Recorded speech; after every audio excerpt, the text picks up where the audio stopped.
过去术后止痛比较较依赖单一一种的药物止痛，吗啡类的药物就是比较较常见止痛药之一，但病人容易伫止痛药剂调整时发生真侪副作用，比如讲是为了止痛加强吗啡药，引起病人恶心呕吐。现在术后止痛，这是改善使用真侪止痛方式的概念。概念是降低单一一种药物的剂量，以降低副作用。因此会互真侪止痛药啊，或者是神经阻断，以达到加强的效果。这种方法就被称为是多模式止痛。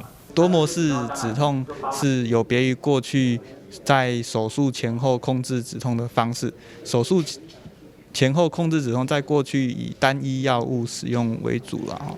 那在病人麻醉苏醒前，先加一个基本的剂量。那在麻醉苏醒后，依病人的需求，病人喊痛，我们才会再加量。主要是受限于单一种止痛药过量剂量太高或过量，可能造成病人的一些术后安全。那多模式止痛的概念是使用多种不同止痛药与止痛方式。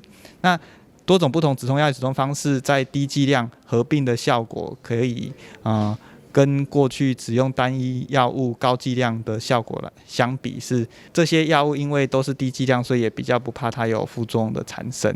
那多模式止痛里面还有一个比较特别是神经阻断的技术了哈。其他的药物虽然低剂量，不过它毕竟作用于全身，在达到止痛效果的同时，也会造成副作用。那神经阻断的话，作用在局部，比较少全身的副作用。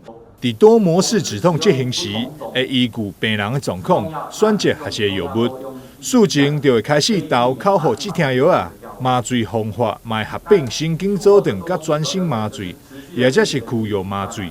互手术空隙造成痛痛前，就有先止痛。术中甲术后也继续互口服甲静脉止痛药，并追踪止痛效果。心带病的追踪显示，以多模式止痛。不只当减少止痛药的副作用，嘛会当增进止痛品质。台南新闻张硕维采访报道。